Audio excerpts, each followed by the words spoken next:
오늘의 주요 뉴스입니다. 삼성전자가 프랑스 파리에서 갤럭시 언팩 행사를 열고 인공지능 기능을 탑재한 첫 폴더블 스마트폰을 공개했습니다. 역대 Z 시리즈 중 가장 얇고 무게도 가벼워 휴대성을 높였습니다. 한국은행 금융통화위원회가 하반기 첫 통화정책 방향회의를 열고 기준금리를 3.5%로 동결했습니다. 지난해 2월부터 12차례 연속 동결입니다. 몸값이 3조 원에 달하는 시프트업이 오늘 유가증권시장에 입성했습니다. 상장 첫날 단숨에 게임주 시가총액 4위로 올라섰습니다. 서울경제신문이 오늘 대기업과 중소벤처기업의 상생협력 해법을 모색하기 위해 대한민국 상생 컨퍼런스를 열었습니다. 우리 경제의 지속 발전을 위해 중소벤처기업의 해외 시장 진출 등이 해법으로 제시됐습니다.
시청자 여러분 안녕하십니까? 7월 11일 목요일 센 경제라이브 시작합니다. 삼성전자가 프랑스 파리에서 갤럭시 언팩 2024 행사를 열고 인공지능 기능을 탑재한 첫 폴더블 스마트폰과 스마트 반지인 갤럭시 링을 포함한 웨어러블 5종을 새롭게 공개했습니다. 이해란 기자입니다. 인공지능을 내장한 폴더블 스마트폰, 갤럭시 Z 폴드 6와 Z 플립 6입니다. 삼성전자가 어제 프랑스 파리 루브르 박물관 지하 전시장에서 갤럭시 언팩 2024를 열고 삼성의 두 번째 AI 스마트폰이자 AI를 입힌 첫 폴더블 스마트폰을 최초로 공개했습니다. 갤럭시 Z 플립 6, Z 폴드 6는 역대 Z 시리즈 중 가장 얇고 무게도 각각 187g, 239g으로 가벼워 휴대성을 높였습니다. 메인 디스플레이와 커버 스크린을 동시에 활용하는 실시간 통역 기능은 관람객들의 눈길을 끌었습니다. The interpreter in the flip phone is definitely something that I am going to be using and I'm most excited about because if I'm having a conversation with the person that is in front of me, that person will be speaking in one language and I can read in this area right here what the person is saying in my language. 새로 추가된 듣기 모드로 사용자는 외국어 강의를 들을 때도 실시간 번역된 텍스트를 볼 수 있습니다. 삼성 키보드에는 간단한 키워드만으로 메일이나 SNS 게시글 문구를 작성할 수 있는 글쓰기가 추가됐습니다. 사진에 S펜으로 스케치를 그리면 생성형 AI가 정교한 이미지로 완성해주는 스케치 변환 기능도 눈에 띄었습니다. 이날 삼성은 첫 스마트 반지인 갤럭시 링을 포함한 웨어러블 5종도 함께 선보였습니다.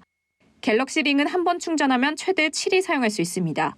링에 탑재된 가속도 센서, 광혈류 측정 센서, 온도 센서는 수면의 질과 심박 등을 종합 분석해 사용자의 건강 상태를 24시간 체크합니다. Today, I am excited to announce we are building the Galaxy AI ecosystem in a way only Samsung can. Cross-device intelligence that helps people seamlessly achieve their goals across multiple devices. Wherever they are, whenever. 노태문 삼성전자 사장은 1월 언팩에서 올해 안에 1억 대의 갤럭시 모바일 기기에 갤럭시 AI를 적용할 것이라고 말했는데 연말까지 목표치의 2배인 약 2억 대의 단말기에 갤럭시 AI를 적용하게 될 것으로 예상한다며 기대감을 비췄습니다. 새롭게 선보인 신제품들은 내일부터 사전 판매가 시작되며 24일부터는 국내를 포함해 전 세계에 순차적으로 출시될 예정입니다. 서울경제TV 이혜란입니다. 한국은행이 기준금리를 연 3.5%로 12차례 연속 동결하며 역대 최장기간 기준금리를 유지했습니다. 가파른 가계부채 증가세와 부동산 시장 불안이 동결 결정에 큰 영향을 미쳤습니다. 이연아 기자가 보도합니다. 한국은행 금융통화위원회가 올해 들어 5번째 통화정책 방향 회의를 열고 기준금리를 연 3.5%로 동결했습니다. 지난해 2월부터 12차례 연속 동결 결정인데 역대 최장 기록입니다. 현재의 긴축 기조를 유지하면서 대내외 정책 여건을 점검해 나가는 것이 적절하다고 판단했습니다. 이 결정은 금통위원 전원 일치였습니다. 다만 통화정책 방향 결정문을 통해 기준금리 인하 시기 등을 검토해 나갈 것이라며 향후 금리 인하 가능성을 열어뒀습니다. 금통위는 물가 상승률 둔화 추세를 추가로 확인할 필요가 있고 외환 시장 변동성, 부동산 시장과 가계부채 증가세가 금융 안정에 미치는 영향에 유의해야 할 필요가 있다고 설명했습니다. 특히 최근 빠르게 불어나는 가계부채와 수도권 부동산 가격 상승세가 12차례 연속 기준금리 동결 결정의 주요 요인으로 분석됩니다. 올해 상반기 주택담보대출 증가폭은 26조 5천억 원으로 3년 만에 최대치를 기록했고 은행권 가계대출 총 잔액은 1,115조 5천억 원으로 역대 최대 규모입니다. 또 기준금리 인하 기대감에 수도권을 중심으로 주택매매 거래가 꿈틀거리자 금융당국이 다시 가계부채 관리에 나서면서 금리 인상 압박에 나선 상황입니다. 한국은행 이창용 총재는 현재 가계부채 수준을 중장기적으로 낮춰가는 게 중요한 시점이고 정부와 정책공조가 굉장히 중요하다고 밝혔습니다. 시중은행들도 당국의 강도 높은 가계대출 금리 인상 압박에 반응하고 있습니다. 지난 1일 하나은행을 시작으로 우리은행, 신한은행, KB국민은행이 가계대출 금리를 올리고 있습니다. 서울경제TV 이연아입니다. 세포 유래 논란으로 국내에서 품목 허가가 취소됐던 코오롱 티슈진의 골간절염 세포 유전자 치료제 임보사가 글로벌 시장에서 다시 인정받기 위한 임상시험의 마지막 관문을 넘었습니다. 코오롱 티슈진은 오늘 미국에서 진행 중인 TGC의 무릎 임상 3상 투약을 성공적으로 마무리했다고 밝혔습니다. 2006년 미국 식품의약청 허가를 받아 미국 내 임상 1상에 착수한 지 18년 만입니다. 또 2020년 FDA의 임상보류 조치가 해제된 지 4년 만이기도 합니다. 특히 이번 임상 3상은 국내 기업으로는 최초로 미국 내 1,000명이 넘는 환자를 대상으로 한 사례라고 코오롱 티슈진은 설명했습니다. 코오롱 티슈진은 앞으로 TGC 투약 환자를 대상으로 2년간 치료 경과 등 추적 관찰을 진행할 예정입니다. 결과는 2년간의 추적 관찰 기간이 종료되면 공개될 전망입니다. 하나금융그룹 함영주 회장이 기업 미래 경쟁력은 인성에 있다며 인성의 중요성을 강조하고 나섰습니다. 함 회장은 오늘 제주 롯데호텔에서 열린 제37회 한국경제인연합회 CEO 제주 하계포럼에 참석해 이같이 말했습니다. 포럼 강연자로 무대에 선 함 회장은 금융도 사람이고 미래도 사람이라며 금융을 포함한 기업의 미래 경쟁력은 결국 인성이라고 강조했습니다. 함 회장은 이어서 서로 다름을 인정하고 받아들이는 조직 문화의 필요성을 강조하며 자신의 성장 과정과 하나은행이 하나금융그룹으로 도약한 과정을 소개했습니다. 마지막으로 함 회장은 기업 가치 성장과 기업의 사회적 책임을 포함한 사회 가치를 중요하게 여겨야 한다고 강조했습니다. 몸값 3조 원을 자랑하며 하반기 IPO 대어로 꼽히는 게임업체 시프트업이 코스피 시장에 입성했습니다. 게임주 시가총액 4위로 올라섰는데요. 최근 공모주 열풍이 주춤한 가운데 선방했다는 평가입니다. 김혜영 기자입니다. 시프트업이 상장 첫날 7만 1,000원에 장을 마쳤습니다. 공모가 대비 18.3% 상승했습니다. 시가총액은 4조 1,198억 원을 기록했습니다. NC소프트와 게임주 시가총액 3위 자리를 두고 경쟁을 벌였지만 결국 4위에 머물렀습니다. 1위는 크래프톤, 2위는 넷마블이 자리하고 있습니다. 그러나 몸값 고평가 논란을 완전히 지워내지는 못한 모습입니다. 기업 가치에 비해 실적 규모가 작고 하나의 지적재산권에 대한 의존도가 높다는 지적입니다. 시프트업의 지난해 영업이익은 1,000억 원 규모. 이 가운데 매출의 97%가 승리의 여신 니케가 차지하고 있습니다. 다만 신작 출시 기대감에 증권가는 내년 시프트업의 영업이익이 지난해보다 3배 늘어난 3,300억 원으로 추정하고 있습니다. 상장 후 유통 가능 주식수가 적어 오버슈팅 가능성도 제기됐습니다.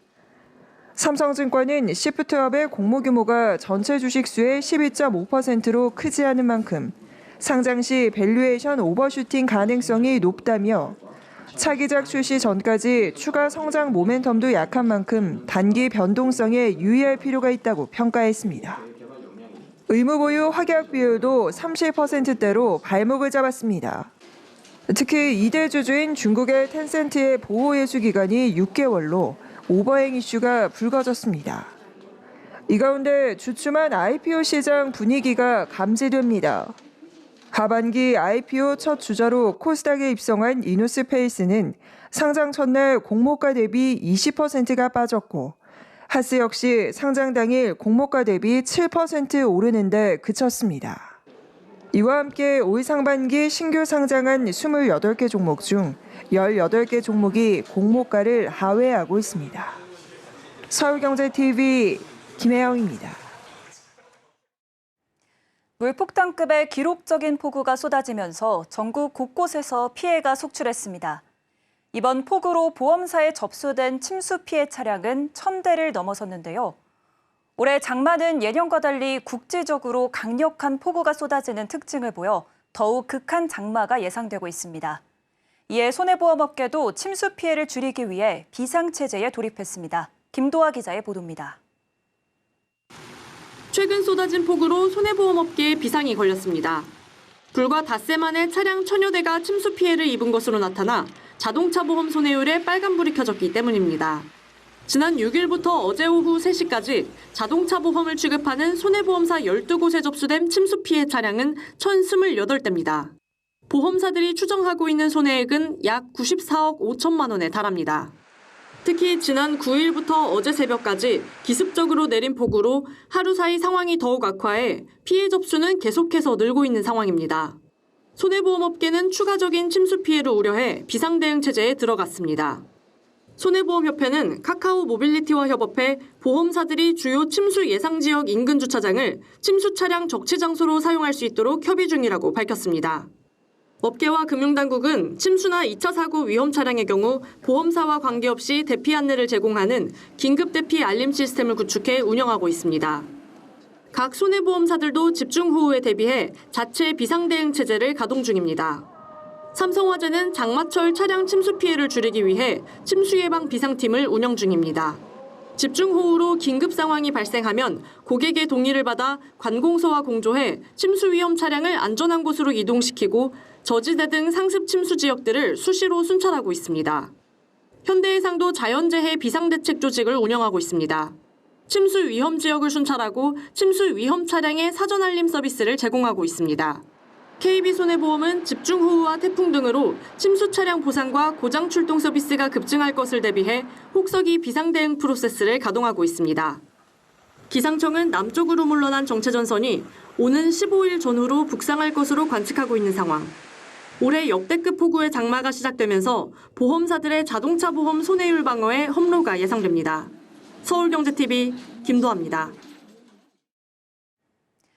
무더운 여름철 냉방기를 돌리며 출입문을 열고 있는 상점과 공공건물을 흔히 볼 수 있죠. 산업통상자원부와 에너지공기업, 시민경제단체들이 실내 적정온도 준수와 계문냉방 자제를 통해 여름철 에너지 절약에 동참하는 거리 캠페인에 나섰습니다. 김효진 기자입니다. 박스를 돌릴 때마다 실내 온도를 가리키는 온도계의 눈금이 1도씩 올라가고 온도주의 캠페인에 동참한다는 슬로건이 완성됩니다. 어제 오후 서울 명동에서 진행된 산업부의 여름철 에너지 절약 캠페인 출범식 현장. 이날 행사에 참여한 시민단체와 경제산업협단체, 에너지공단 등 에너지 공기업은 상점과 공공건물에서 여름철 적정 실내 온도 26도를 지켜 여름철 에너지를 절약하는 온도주의에 동참하겠다는 선언을 했습니다. 지난해 국가 전체 에너지 소비량은 3.2% 감소했지만 상업, 공공건물 에너지와 전력 소비량은 증가해 전체 에너지 소비의 12%, 전체 전력 소비의 34%를 차지했습니다. 상업시설과 공공건물 사용자들도 힘을 모아 에너지 절약 실천에 참여하겠다는 의지를 다졌습니다. 이날 출범식에선 우리는 에너지 센스 있는 사람, 온도주의에 동참합니다라는 슬로건을 내걸고 온도주의 선언식과 시민 동참 퍼포먼스, 어린이 뮤지컬 등이 진행됐습니다. 에너지 절약하는 실천이 다 모이면 그런 새로 발전소도 하나 덜 지을 수도 있고요. 우리나라 기후 탄소 중립에도 도움이 되고. 참석자들은 출범식 종료 후 명동 일대 상가를 돌며 문 닫고 냉방 동참을 위한 거리 캠페인을 벌였습니다. 서울경제TV 김유진입니다. HD 현대중공업이 국내 최초로 미국 함정 유지 보수 시장에 진출합니다. 최근 미국 해군 보급체계 사령부와 함정 정비 협약을 체결한 HD 현대중공업은 이번 협약에 따라 향후 5년간 지원함과 전투함 등에 대한 MRO 사업 입찰 참여 자격을 확보하게 됐습니다. HD 현대중공업은 이번에 미국 정부와 맺은 함정 정비 협약을 계기로 연간 20조 원 규모의 미 해군 함정 MRO 시장에 본격 진출할 수 있게 됐습니다. 이미 서비스를 공급하고 있는 필리핀 함정의 MRO 실적을 바탕으로 아시아, 남미 등 권역별 MRO 시장을 확대해 나간다는 방침입니다. 또한 미 해군 함정 MRO의 성공적 수행을 통해 지속적으로 미국 군 당국의 신뢰를 구축해 나가 향후 미 정부가 발주하는 함정 특수목적선, 관공선 등 신조 사업으로 외연을 확장할 수 있을 것으로 기대되고 있습니다. 특히 국내 조선사들이 미 해군으로부터 국내 수상함과 잠수함의 기술력과 납기 능력 등을 인정받고 있는 데다 조선 인프라가 취약한 미국 현지 사정과도 맞물려 K조선의 MRO 사업 진출도 탄력을 받을 것으로 전망됩니다.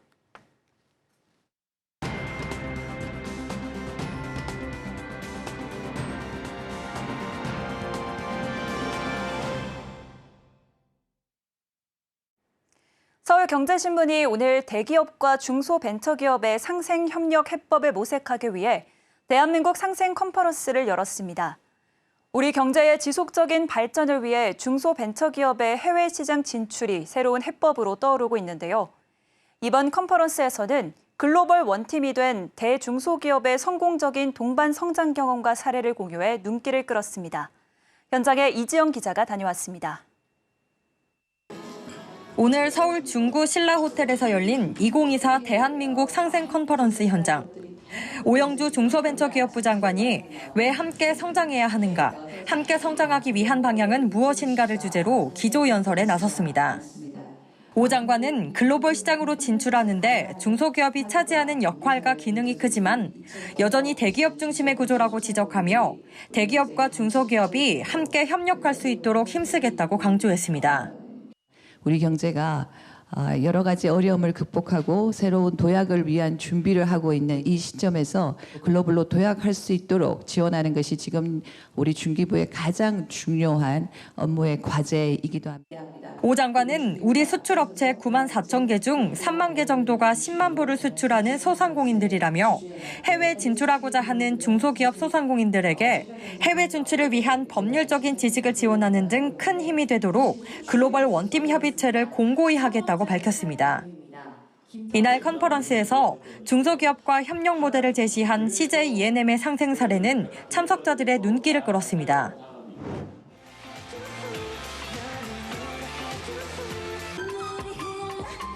CJ E&M이 K-팝 콘서트와 K-컬처 박람회를 결합한 K-콘 행사. 지난 5월 일본 마쿠아리 메세와 조조마린 스타디움에서 열린 이 행사에 14만 명의 관객이 몰리며 성황을 이뤘습니다. 관객들은 취향에 맞게 각존을 누비며 K-팝 댄스를 배우거나 뽐내고 동경했던 K-뷰티, 음악, 패션 등을 배웠습니다. 특히 중기부와 대중소기업, 농업협력재단과 협력해 자력으로 해외 진출이 어려운 중소기업의 진출을 돕는 K-컬렉션에 뜨거운 반응이 모였습니다. 뷰티, 식품 등 한류를 이끄는 중소기업 40개가 한 공간에 모여 제품을 알리고 현지 유통사와 파트너십 기회를 찾았습니다. 실제 올해 행사에선 체험형 이벤트를 강화해 K-라이프 스타일을 더 깊이 체험할 수 있는 뷰티, 패션, 아이디어 생활용품 등 한류 소비 제품들이 관객들의 눈길을 끌었습니다. 참여 중소기업들의 만족도도 높아 중소기업 90% 이상이 재참여 의사를 밝히기도 했습니다. 자력으로 글로벌 시장 진출이 쉽지 않은 중소기업. K콘 행사가 소비자와 바이어의 호감을 이끌어내는 효과적인 상생 플랫폼으로 자리 잡고 있습니다.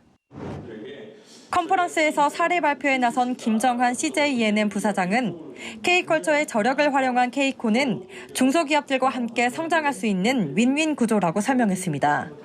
중소기업은 해외 진출을 위해 K콘 플랫폼을 활용하고 CJ E&M은 K콘에 참여한 다양한 브랜드를 통해 K컬렉션 콘텐츠를 확보할 수 있다는 겁니다. 미디어 그룹이기 때문에 인플루언서나 영상 콘텐츠나 광고, 라이선스들을 제공해서 베네핏을 드렸다. CJ 국내 마케팅에 또 파트너십을 제공해서 또 다른 또 프리미엄을 안겨드렸다. 김 부사장은 향후 K콘 행사의 진출 국가를 지속적으로 확대해 나갈 예정이라며 동반 성장할 수 있는 중소기업들을 찾아 더 많은 혜택을 주기 위해 노력하겠다고 밝혔습니다. KT도 중소벤처기업의 글로벌 시장 진출을 지원하며 상승의 속도를 내고 있습니다. 국제 전시회에 우수 파트너사들의 부스를 지원해주고 마케팅과 해외 판로 확대를 지원하고 있습니다. 올해 2월 스페인 바르셀로나에서 열린 세계 최대 모바일 전시회 MWC 2024 현장. KT 전시관 내 부스인 부스 방식으로 마련된 KT 파트너스관입니다. KT는 우수 파트너사의 글로벌 시장 진출을 지원하기 위해 독립된 전시 공간과 바이어 상담 공간을 제공하고 수출 마케팅 활동과 해외 판로를 확대할 수 있도록 지원하고 있습니다. 창업도약기 스타트업을 지원하는 프로그램인 판교 테크데이는 성장통에 고민하는 스타트업의 단비가 되고 있습니다. 3년에서 7년차 도약기에 있는 유망 스타트업을 발굴해 KT와 공동으로 협업 과제를 선정하고 사업화를 목표로 운영됩니다. 선발된 스타트업은 최대 2억 원의 사업화 자금과 신사업 추진 기회, 글로벌 진출 지원 등의 도움을 받을 수 있습니다. KT는 국내 ICT 기업 최초로 안전에 특화한 ESG 지원 사업 협약을 체결하고 파트너사의 중대재해 제로화 추진에도 적극적으로 협력하고 있습니다.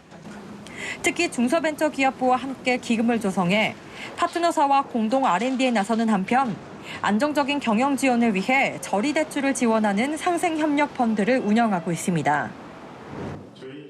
이원준 KT 구매실장은 사례 발표에서 과거엔 KT가 중소기업에게 도움을 주는 형태였다면 지금은 중소기업으로부터 도움을 받는 형태라며 달라진 상생 생태계를 설명했습니다.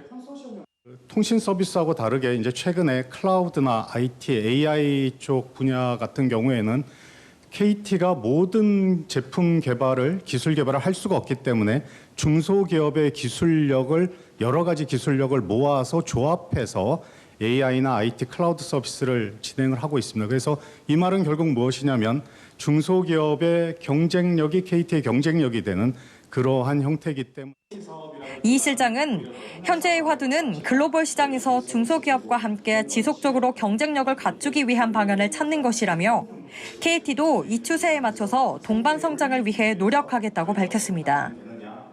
글로벌 시장에서 우리 기업들이 경쟁력을 갖기 위해선 대기업과 중소기업이 원팀을 이뤄야 하는 상황.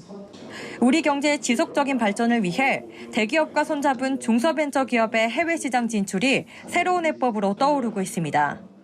서울경제TV 이지영입니다. 센 경제 라이브 저희가 준비한 소식은 여기까지입니다. 함께해 주신 여러분 고맙습니다.